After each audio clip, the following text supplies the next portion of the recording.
everybody, this is Jason. This is Joe Marceau, retired. Retired New Hampshire State Police, yes. We're here going to try to get at least a couple stories out. Excellent. Glad to share. We would like to hear something, as we call tragic, or even something that was your life experience, and then I want to hear at least one good thing. Okay. I always have to finish up with something positive. Sure. As far as tragic goes, when I was a kid, my mother was divorced a number of times, and we moved around a lot. Back in those days, before computer technology, you could run up your bill someplace, not pay them, move to another town, another part of town, and you didn't have to worry about it. And very rarely did they ever catch up. So unfortunately, my mother was not a very responsible person, and her and my sister moved around quite a bit. I never went to a school more than 1 year in my entire 12 years. And usually, as a child, someone would knock on the door, that was hide and shut the lights off, someone's here looking for money. So, as I grew a little bit older, at 16, 17 years old, my mother and my sister are both passed away, but once I got around high school age, I realized that something was wrong. I used to go stay with my dad in the summertime, and my dad was extremely responsible, very financially conscious. He was a weekly watching now. And so I got to see kind of both sides of how somebody should be living their life.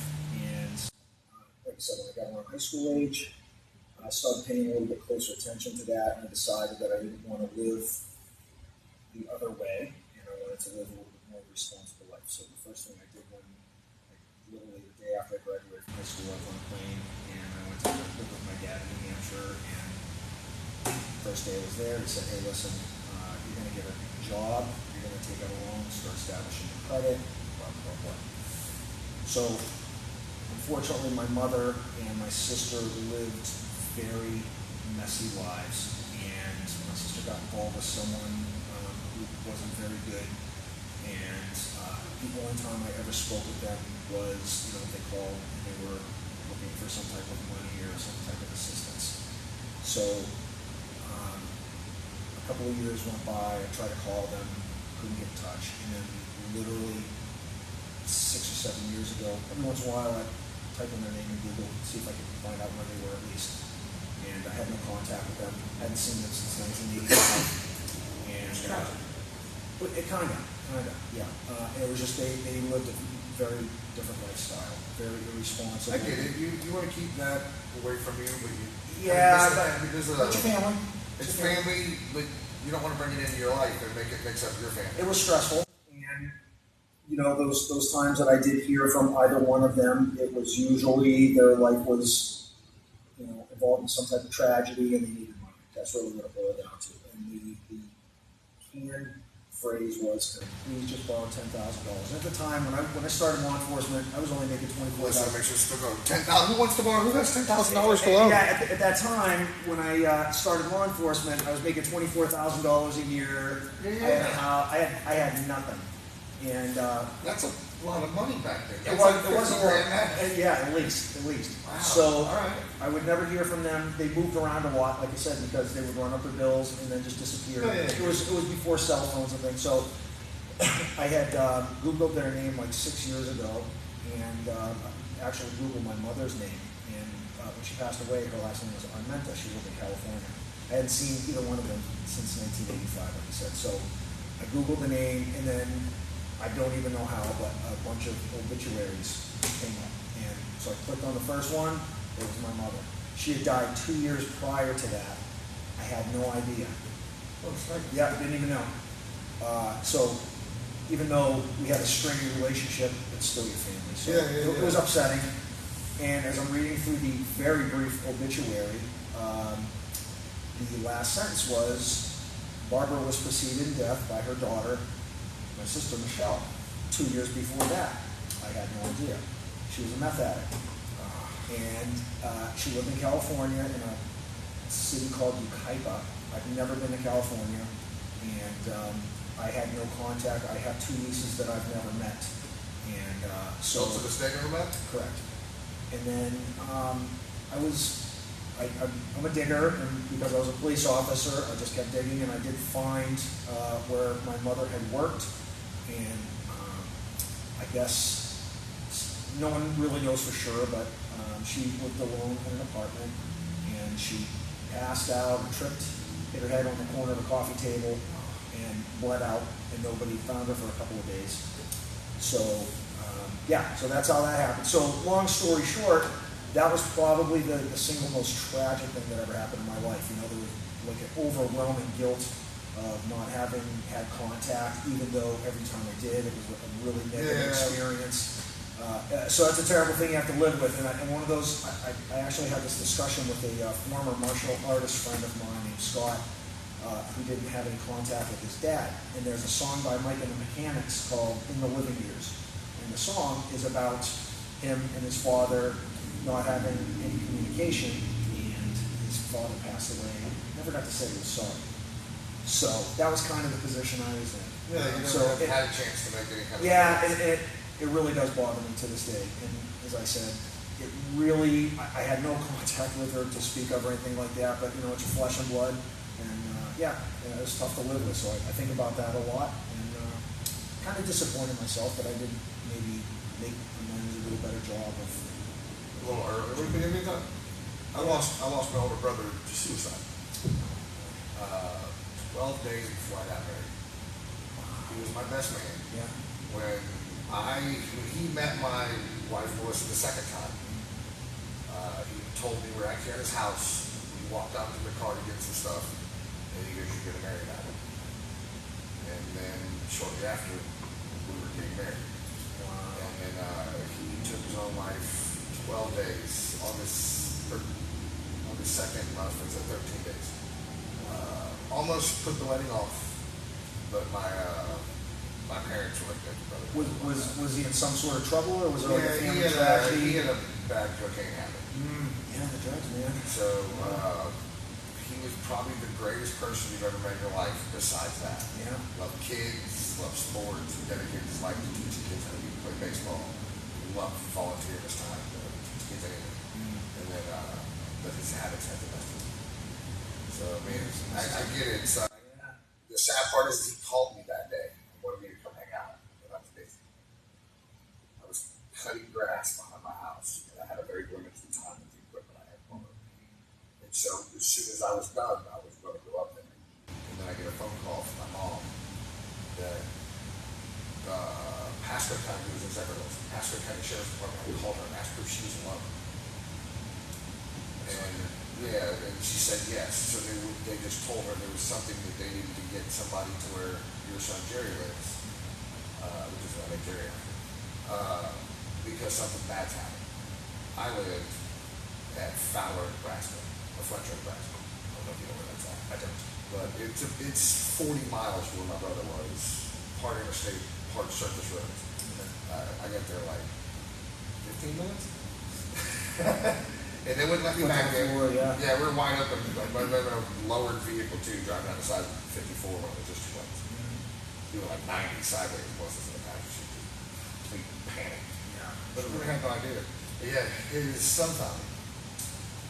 So so I get it. I don't blame myself for it because I don't think we could control it at the end of the day. Yeah, But, when my sister passed, I actually had gotten a copy of her death certificate, and it says cause of death on the bottom, which I didn't even know they really did this. It's unknown. They didn't even do an autopsy. They found her, I guess, in a car, dead. You know, she was between houses. Somebody transient, so to speak. Yeah, indigent, transient, all the above. Living with some or staying with some really bad actors, and my two nieces, like I said, I've never met them. Unfortunately, the apple didn't fall far from the tree because I did find them after, and I established some contact, and I got one of them, I love you, Uncle Joe, and then a week later I get a call, can I borrow some money? And I did, because I was like, you know what, I don't want to make the same mistake. I paid she was looking to get a job and she needed to get bonded. It was at a casino, and they wouldn't bond her because she had an outstanding ticket to the tune of $880. So she asked me, and I said, I don't even know you, but you are family, so I'm going to loan you the money, but I want payment at the first of every month, okay, I swear to God on my daughter, the whole 9 yards. And 3 weeks later, go out, I said, I never want to hear an excuse. Go out to the mailbox, nothing. Week, every day. No money, no money. Start calling. She's not returning phone calls or anything like that. You can figure out how the rest of that. So, yeah. My uncle said that's the best $880 we ever spent.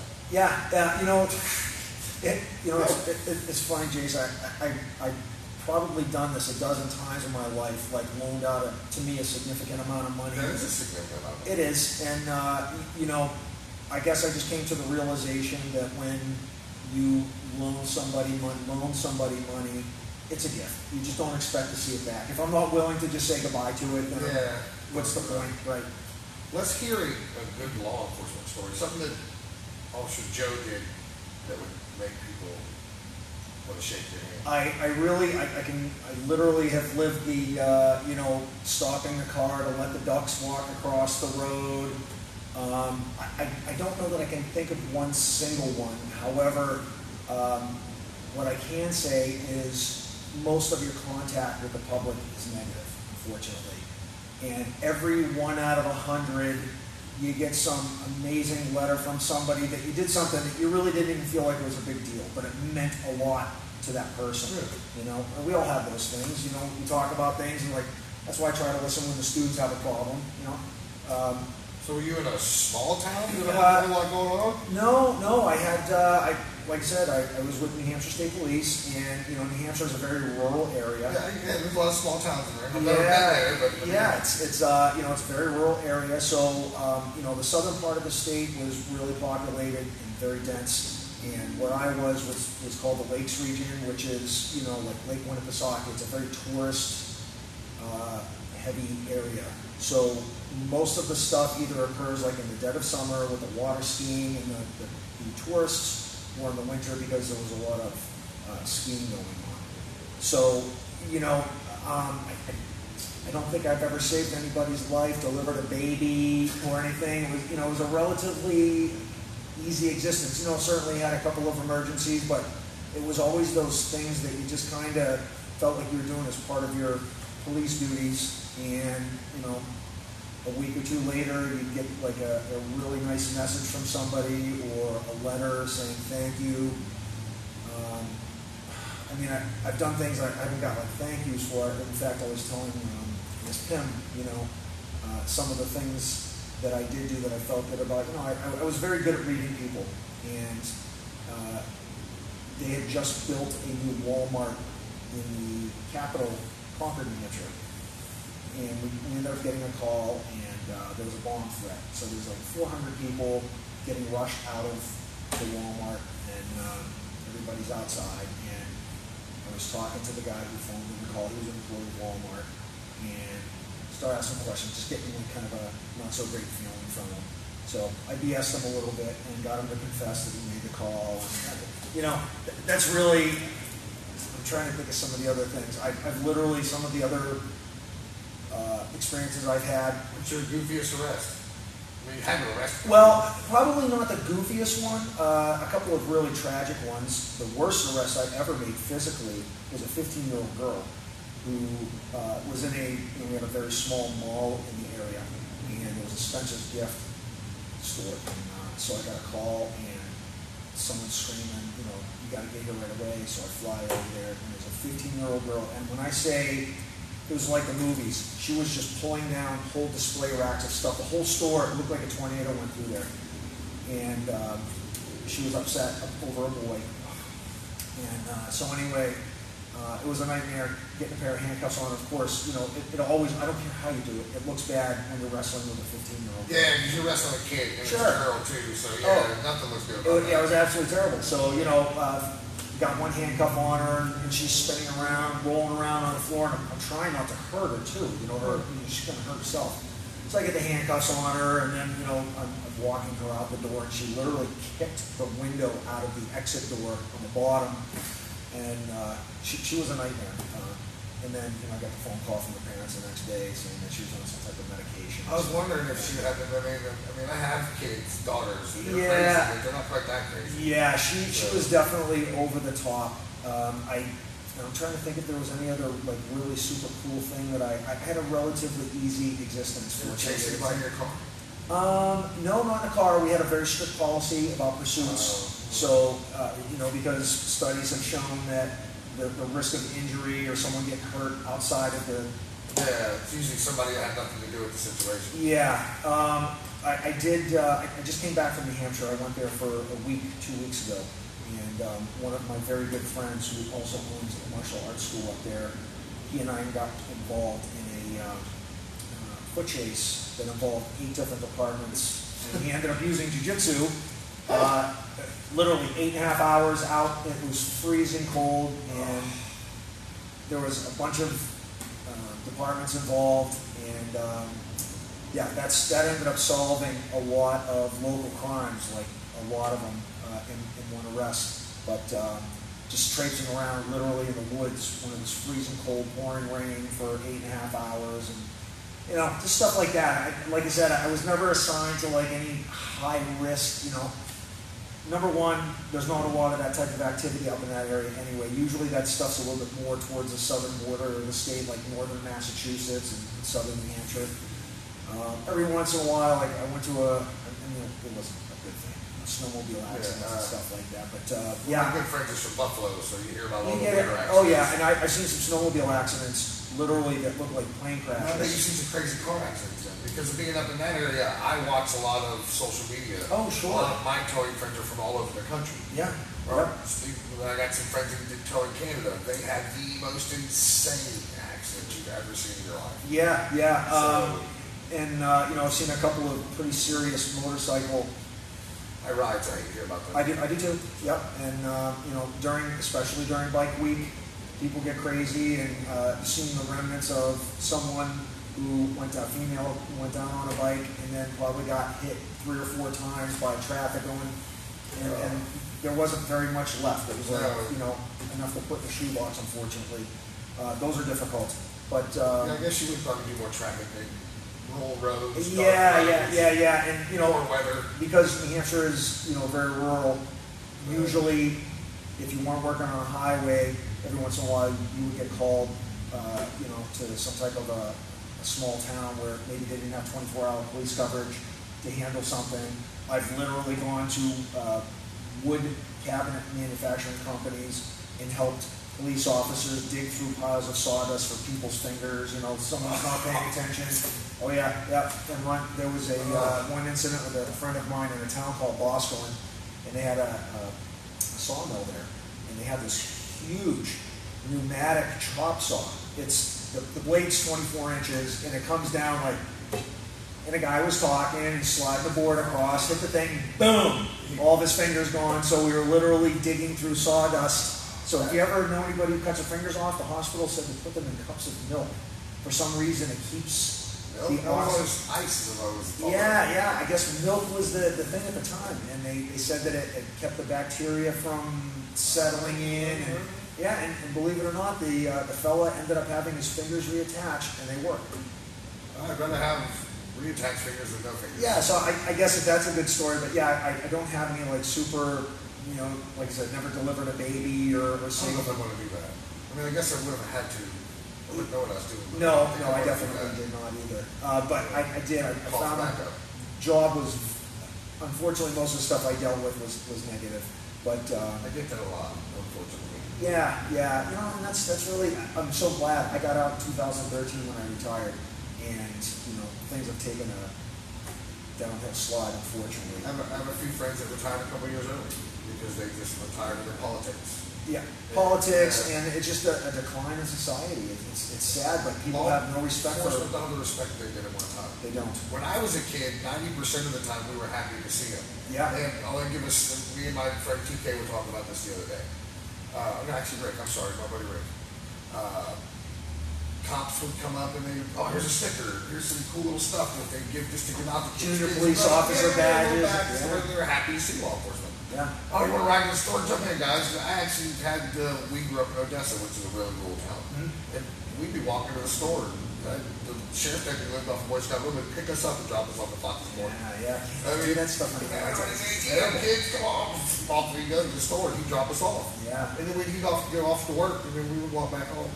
So it wasn't, don't get me wrong, when you're doing something shady or stupid, then yeah, but 9 out of 10 times, the negative contact is a lot less, and I'm sure a lot different. I think that a lot of that, it's a cultural shift, and the gentleman, I worked at the police academy for 4 years. I was an instructor for the physical fitness and self-defense programs. That makes sense. Yeah, and I absolutely loved that job, and it was the best boss I ever had my entire life. His name was Earl Sweeney, and I could go on for days about what a great guy he is. He actually owns a home in Holiday, Florida, too. But anyway, he had written a couple of books on community policing, and I had taken, when I was working on my college degree, he was my instructor for 2 of the classes that I took. And he was talking about, just like what you were saying when you were younger, the police interacted with the public, and they had a great relationship, for the most part, unless you were doing something wrong.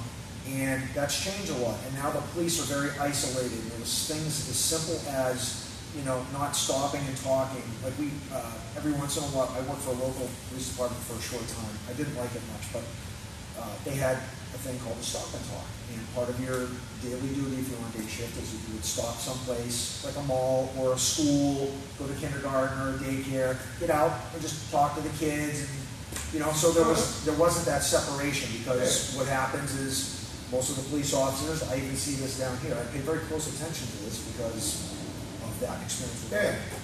And, they drive by with the window up. There was I won't tell you what agency it was. But when I first moved down here, I was really excited. I was retired. I had a bunch of those challenge points. And I used to love to bump into guys and be like, hey, I just retired from a job, and talk to them a little bit about their experience and give them a challenge coin. And I had an experience with one where I went up to the car, and the guy started to drive by me, and I went he was literally 4 feet away, and I went like, hey. He stopped, he looked up at me, and he put his window down about this far, and I said, hey, my name is Joe Marceau, retired trooper, and I said, I have a challenge coin for you. And no word of a lie, the guy looks straight ahead, reaches up, takes the coin out of my hand, puts his window up and drives away. Didn't say thank you or anything. And I was like, I know not all guys are like that. I get it. But that is the type of thing that can change like a yes person to a no person. I mean, one negative experience, and my background, obviously, I kind of get it. But I think that could be a life-changing experience for somebody. You get involved in a conversation, you get a friend. You're trying to do something nice for another human. Sure. So, yeah. So I think that unfortunately, I do see a lot of that. There's a lot more separation, and you can look at that with anything, like politics, religion. There's no common ground anymore. It's either like you're either one way or you're the other way. There's nothing in between. Everybody hurts each other's feelings too easily. Yeah, and that's one of the reasons, if you look at the rules up there, we don't allow any discussion about religion or politics on the mats. And that is why, because we do have a separation, and I like chocolate ice cream, you like vanilla, we're still friends. I don't care. Yeah, exactly. So, when we come here, we're all here for the same reason. We don't need to be discussing that negative stuff. So my law enforcement experience definitely was a great eye-opening experience, and if I can say that I got something positive, it gave me a really good insight into how people think, and like I said, they look you in the eye and swear to God on a stack of Bibles in their kids' lives, and they're lying to your face. Yeah, I get it. I did repossession for 10 years. I was reading the wheel company. Yeah. So yes, my whole job was reading people to know if they were lying to me or not. That's what made me a good repossessor. And how many times out of, if you had to put a number on every 10 people, how many people do you think were being straight with you when you were doing your job? 1 out of 10 potentially. Yeah, I kind of got the same. I'm sure that there's some common ground. And I could eventually get some of the truth out of them. And if I wasn't going to get any, I didn't waste my time. I could usually tell. If I knew they were workable, so to speak, then I would spend the time working them, because once they knew, they're going to work even harder for you not to find it. So I was telling you about my sister, and that was one of the phone calls that I used to get. Like, she had a pickup truck, and she used to tell me she had to hide it all the time because she had to make payments on it, and she didn't want it to get repossessed. So I think that, you know, our experiences are probably very similar in a lot of ways with the people that we dealt with. Oh yeah. And I'm sure there are. I was always taught as I was growing up, you know, if you don't have the money, either in the bank or available, don't buy something. Don't use a credit card. You know, and I don't know that that's necessarily the right way. That was the way that I was raised. Yeah. And I've had 2 cars repossessed in my lifetime. One I was douchebagging and I was hiding it. Yeah. And I got caught slipping and they got it. So it is what it is. The second time I just took it back to the guy and said, look, it was a buyer payment. We were trying to reestablish our credit. Young and my wife's marriage.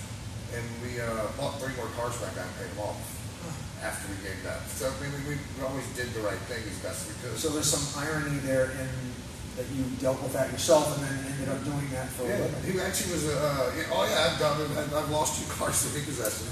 Well, one was that we just took it back, so it wasn't really repossessed. Okay. One, I was just being an asshole and not giving their property back, and they caught me slipping. And they got it. And so yeah, I do the whole thing to the spectrum. I did private property impounds, which everybody hates. And I did that for a long time. Now, what is that, like condominium associations and stuff like that? Yeah, my bike's parked right there. If that's not a parking spot, next thing you know, I'm coming outside yelling at it. So I throw it off. Gotcha. What was funny is one of the most violent impounds I ever did was a history school teacher that looked like Poindexter in his 60s. No kidding. He got physical? Yeah, my wife saved his life. When I wasn't repossessed, I carried my handgun. Yeah. We're dragging his car. I had him by the rear wheels. The drive wheels are on the ground. Okay. I was going to pull it out. I'll flip it around. Well, I didn't get that opportunity. He's in my truck. And you tried to cause me harm. You entered my vehicle. You're becoming belligerent. So I'm leaving. This is not my vehicle back there. Yeah, I'm all right with it. So I start to drive off. He reaches in and grabs my GPS. He wouldn't do, if I stole the GPS on my dash, he figured I would stay, I guess. Okay. So now he's trying to hit me. He's grabbed my GPS. He's trying to swing at me. He's grabbing for crap. He's reaching for things, and he finally got my GPS. Well, I kept my gun in between my seat. Melissa took it when she seen the guy getting crazy. Yeah. So the only other thing there is I have a 6 or 7 on maglite that never worked. Doesn't need to. Right? It worked for what I used it for. Yeah, right. So I started bashing with it. And this dude's a history school teacher here locally. Not locally in Brooksville, but local Tampa. And yeah, you would never thought in 100 years that he would jump in the cab of a truck while it's driving away and start trying to fight the guy in the seat. I was 300 pounds back then. Did you ever have any like legitimate physical fisticuff type situations with that? I tried not to, but a couple times. Yeah. With the college punk kids when we were doing impounds out of USF area. But you try not to make contact. As long as they don't touch me, I was all right with it. Yeah. I mean, Run their mouth. Yeah, I didn't care what they had to say. I had their car. But Yeah. that was I would never have expected that old guy, history school teacher, he was wearing a school t-shirt. That's crazy. Yeah, and once the cops got there, they were going, you need to arrest him. I was like, what happened? And he explained what happened. Because I should arrest you for felony burglary on a commercial vehicle. Yeah. You attempted to steal something out of a commercial vehicle, which is a felony mistake. He entered a commercial vehicle without permission, which is burglary. Yeah. So he goes, what are you going to do? I said, I'm going to leave with the car. Yeah, he's going to watch you. And off I went with his car. What are you doing? Yeah, I said, Melissa said that guy's like that. Huh. I would have shot him in the chest. You've probably been justified Yeah, too. he climbed through the window. Yeah, He was all in my absolutely. face trying Yeah. to get me and grab stuff. So yeah, I would have plugged him in the chest twice. I've always told him, hit you twice at least. Yeah. So, 2 to the body, 1 to the head. yeah, well, he's kind of close to getting to the head, so I was just going to stick it up in the middle and hope for the best. Yeah. And that was my 40 with hydro shots in it, so that would have done, well, I'm close to it, but the actually would have been horrible. Yeah. So his wife standing behind would have been covered with his hard rib cage. So yeah, that was the impound wise from old guy, so unexpected. The college kids are always throwing shit at us and acting like fools. Yeah. But yeah, I never expected that of the old guy wearing the high school t-shirt with his glasses, receding hairline. Was that probably one of the worst ones that you can think of, aside from like the people getting mouthy? No, man, I've been run over, held at gunpoint, hit with baseball People get bats. like really attached to their stuff, huh? Yeah, Melissa almost got hit in the face with a crowbar that you used to pull nails out of it's bent on one end. Yeah, like the kind other. of a cat's paw. Like, Yeah. The artist used to So the only reason she didn't get that in the face is I got a car 2 blocks over and she was driving it. Or she'd been sitting in the passenger seat when I got fed up and threw it through the window of my truck. Yeah, it's nothing like you see on TV. It took 10 years. Yeah, I've watched a few episodes of the... What happens to them in one episode took like a year to happen to me, if that even happened in a year. You know, and I'm sure that a lot of that, I mean, by the time you have to get involved with that, they've already gone through probably a bunch of steps to try to make things right, correct? It depends on the lien holder. Really? Big ones, yes. They don't want you to go. They don't want the car. They care less about that car. Yeah. People think just want a car. They lose their asses when they send their cars to the auction. So, no, they don't want your car. They want you to pay for it. So who's the ones then, like the buy here, pay here type of? Buy here, pay here's the private-owned third-rate lenders. Mm-hmm. I worked for one of them guys, dude, that would repossess your car if you were a day late on your insurance. Wow. Because then he knew he had to pay him $800-900 plus he had to make sure that you had to go get your insurance back. He would put insurance on your car, you had to pay him for that. And so you'd be into... It starts getting in this kind of sketchy ground there. Yeah. But me, as an licensed agent through Florida, I was on them. I didn't write I don't read the contracts. I get a legitimate repossession assignment issued. We were state licensed. We had all their stuff. They did their work. We did our work. Now, were you doing a lot of work with like law enforcement? Did you get call-outs from any? Once in a while. Because they really did not want us touching people's cars. It's different where you're from. Yeah. Up there, you had like constables, from what I understood. Just regular, sheriff's department, local state police. I've known some guys that repossessed up there. They actually had to go get law enforcement to go get the property. Oh, just to like stand by. Yeah, they had to have a law enforcement person. So you had to find one that was not busy. Yeah. Well, it was probably willing to. I'm not going with that guy Joe. Man, I'm so sick of him coming around here trying to pick up cars. I got better. So, but no, in Florida, your license, it's a big process. You have to go through an internship. You just can't start. You just couldn't go buy every truck cars for every cars for. Yeah, that's good though. It's governed by the state of Florida. Yeah. It's like you're concealed. If the same people that issue concealed weapons permits in Florida issue your repossession Agriculture license. Department of Agriculture. Yes, sir. So they monitor it every year or 2 years after I renew my license. I still have it. I actually just recently got it back because a friend of mine wants me to run this LPR cameras on the weekends. Now, is that something, like you said, there's a process that you have to go through to get that, and then is there any sort of an expiration on that? Do you have to re-up it, or every year or 2 years? Sometimes it does it for me. Okay, there's nothing. It's always just the renewal fee, but I let mine lapse. So when I renewed it this past time, it was a little expensive compared to normal. Yeah. I think it was $100 and some bucks, and normally it's like 50 or 75 or something. But yeah, but you have to go through every 2 years, every 2 years, fingerprints, background check. Yeah, they didn't want us touching anybody's stuff, especially, I don't care how careful you were, we were a little bit more the old school, like, smash the wedge into the door jamb and, hit the thing with, nothing as fancy as what you have. But, yeah, they got to a point where they were just getting so many complaints about scratch cars and damage. And so they just said, don't touch anything anymore. I get a lot of that with selling tools. You get a lot of the municipalities know about it. Yeah.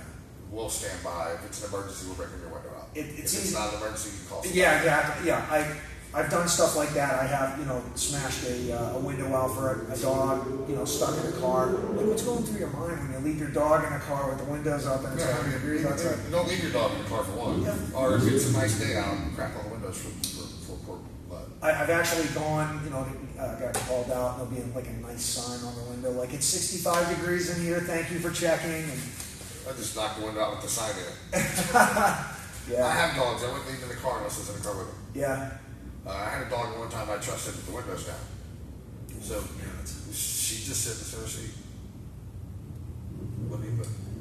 I have a friend who formerly owned one of the biggest martial arts schools in the area up in New Hampshire. I'll just tell his first name is Carl. And when he was 17 or 18 years old, hunting is obviously very popular up there. And he had 2 dogs in the back of his truck with the truck caps. Everybody's got a truck cap. And the cap was open and the tailgate was down. I guess he was talking to somebody, forgot to close the tailgate with the dogs in the back. And they're tied to the front on one of those loops with a leash. Yeah. But one of them was long enough. The dog apparently jumped out and the guy drove home and unfortunately, It's like National Lampoons. But they tied the dog to the back bumper of the station wagon. They were putting I don't think I saw that, but same idea, yeah. And it was every time he told that story, he would tear up. I would too. You know. Yeah, and I can't imagine. I know that a few years ago there was a guy, I think it was on Northcliffe, dragging a pit bull around, and it made the news. Someone, stopped. Accidentally, I hope. Yeah, accidentally. It still sucks either way. Yeah, accidentally, but it was a big thing on the news. And he ended up giving the dog up. It was in the back of his truck. He was dragging it. It got injured. And I'm sure it was a couple $1,000s for vet bills. He ended up giving the dog up, and I got a dog that. Yeah, vet bills are not cheap. Nope, for sure. But I know this Professor Joe because he teaches my daughter jiu-jitsu. So, Professor Joe, I have to go get Jerry for wrestling soon. So all right, I enjoyed the conversation. I enjoyed it too. Yeah. And I'm going to do some other people. So, I know there's a couple firefighters here in the schools. They're not. It's easier to do retired people than it is people that are still in, because I'm going through a lot of hoops right now to interview two of my Hillsborough County deputy buddies, because one of them has a fantastic story that everybody's got to hear. This dude, my cop buddy's huge, and this little guy naked, bleeding everywhere, and he comes for him. No response to any commands or anything, and TK's not letting him touch him, and he hadn't got both gloves on yet. So he doesn't have a barrier. You told me a little bit about the story.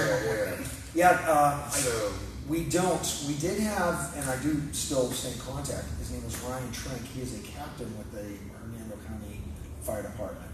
He's still in the job. They have some of the best stories though too. Yes. Their stories are almost always something crazy. Well, we did have a younger guy here. He was a pretty big deal wrestler. His name was Carter, and he actually left. He was an EMT/firefighter. I love to talk to EMT too. Yeah, and he does real estate now, but he got off the job. He says, I got tired of going to calls like the same people over and over again, who, like a 400-pound woman wedged between a toilet and a wall, and, the place is disgusting. I know, I had to go see my mom one time in the emergency room. They wheeled this guy in, Jason. No exaggeration. He had to have been over 600 pounds. 6 guys pull him off the back of the ambulance. He's on oxygen, and they bring him into the emergency room, and everybody in there knows this guy. Everybody knows him. Bob, what are you doing here again? My heart's starting to... He was probably in his early 40s. He was gigantic. Sores all over his body. And he was a smoker, and the doctor comes out, and he's like, I told you got to stop smoking. And stop eating when you Yeah. So I'm sure that, they get the serial offenders with all of that stuff. But, I don't think we have any firefighters here anymore. Ryan Trink was one. Carter was one. We do have a few police officers, obviously. Well, like I said, it's easier to do retired people. Yeah. Because they don't have to, like when I do my sheriff buddies, I can't go live. Because it has to be watched by their public relations people. Oh, yeah. And if it's more than 8 minutes, they're not going to watch it until they get around to it. So it's easier to do retired people. Yeah. Or people that are off the job. I'll keep my ear to the ground, and if I think somebody that's interesting, I'll turn you on to them. Thank you, sir. Oh, it was my pleasure. I enjoy the conversation. Yeah. It's not about anything. Yeah, I'm a big fan of talking. It drives everybody in my house crazy. Sometimes. You think there would be as many people that love talking as I did, but I don't know. It just